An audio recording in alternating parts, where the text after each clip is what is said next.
ikaw ay naglalakbay o pupunta sa mga liblib na lugar, bundok o kagubatan, mahalaga na may sapat na kalaman at kaukulang paghahanda. Ang pagkaligaw o pagkawala sa mga liblib na lugar o kagubatan ay isa sa pinakadelikadong insidenteng maaaring mangyari sa atin kung tayo ay naglalakbay.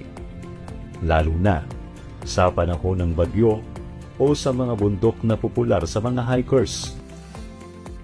Natuklasan ng Yosemite National Park Search and Rescue sa kanilang recent study na ang pangunahing sanhi ng pagkaligaw ay ang mga sumusunod: wandering off the trail o paglihi sa trail na may 41% ng resulta, bad weather o masamang panahon na may 17%, falling off the trail o aksidenteng pagkawala sa direksyon na may 16%, at separation from the group o pagkawala sa grupo na may 8%. Kaya bilang paghahanda, narito ang ilang pangunahing survival tips na maaari niyong gawin kung kayo ay aalis at mawala o maligaw. Planuhin mabuti ang paglalakbay o pag-alis. Magdala ng pangunahing essentials tulad ng pagkain, tubig, survival kit, mapa o kompas, at ilang pang kagamitan panlalakbay. Magsaliksik o research bago umalis. Alamin ang maaaring ruta pabalik o ang mga panganib sa lugar tulad ng lagay ng panahon at mga mabagsik na hayop na naroon. Sabihin ang planong pag-alis o paglalakbay. Sabihin sa iyong asawa, magulang, o sa ating malalapit na kamag-anak ang planong pag-alis o paglalakbay. Kung maaari ay huwag maglakbay mag-isa.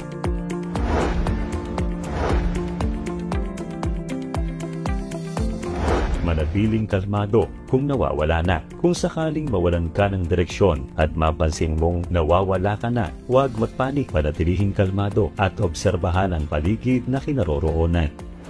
Gamitin ang kompas o mapa. Kung may kompas, gamitin ito para alamin ang tamang direksyon. Kung nasa trail ka, manatili sa daan. Kung wala ka ng ibang opsyon, sundan ang stream pababa. Humanap ng ligtas na lugar. Kung walang makitang stream, humanap ng ligtas at maaring masilungan pansamantala. Panatilihing may tubig sa katawan. Ang tubig ang isa sa pinakamahalagang pangunahing kailangan ng katawan. Ang mga halaman o puno tulad ng kawayan at saging ay maaaring makuhaan ng tubig inumin kung walang dalang tubig.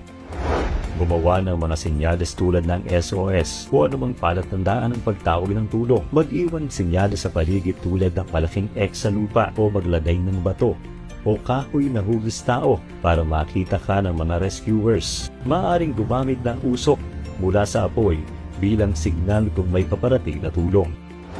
Likumin ang enerhiya. Huwag ubusin ang lakas kung di naman kinakailangan. Kung mainit ang panahon o maulan, humanap ng masisilungan.